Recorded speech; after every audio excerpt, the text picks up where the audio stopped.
সকল জুলাই অভ্যুত্থানের শহীদদেরকে এবং যারা এখনো হাসপাতালের বিছানায় কাতরাচ্ছেন,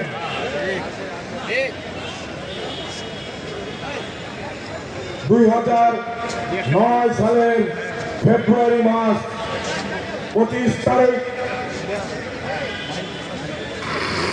যখন পিলখানায় অস্বাভাবিক কিছু নড়াচড়া হচ্ছিল, তার 3 ঘন্টা আগে ভোর 6টার সময় বাংলাদেশ ভারত সীমান্তে ভারতীয় সীমান্তরক্ষী বাহিনী রেড অ্যালার্ট জারি করে।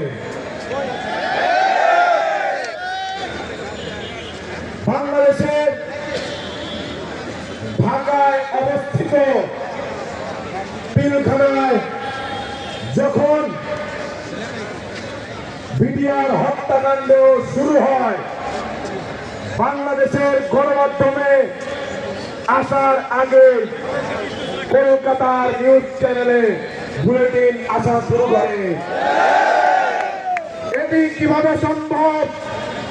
এটি তখনই সম্ভব যখন পার্শ্ববর্তী একটি রাষ্ট্রের গোয়েন্দা বাহিনী ষড়যন্ত্রকারী তাদের প্রত্যক্ষ মদদে বাংলাদেশের 2টি স্বাধীন সার্বভৌম বাহিনীকে পরস্পর মুখোমুখি করার সিদ্ধান্ত নেওয়া হয় এবং সেই সিদ্ধান্ত নিয়েছিল ফ্যাসিস্ট হাসিনা স্বয়ং।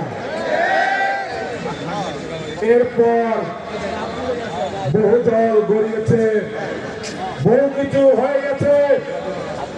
বিচারের নামে প্রহসন, নতুন আইনের প্রবর্তন, সবকিছুই হয়েছে। স্বাধীন সার্বভৌম যেই বাংলাদেশ রাইফেলস, তাদেরকে সীমান্তের চৌকিদার বানানো হয়েছে বর্ডার গার্ড বাংলাদেশের নাম দিয়ে। এই বর্ডার গার্ড বাংলাদেশ বা বিজিবি এর ইতিহাস অত্যন্ত করুণ এবং নিষ্ঠুর, একই সাথে নির্মম। এই ছাত্র গণহত্যার যে রক্ত তাদের হাতে কিন্তু রয়েছে।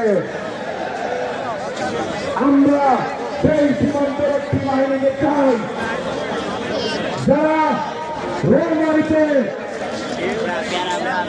বিএসএফ এর বিরুদ্ধে চোখে চোখ রেখে কথা বলেছিল।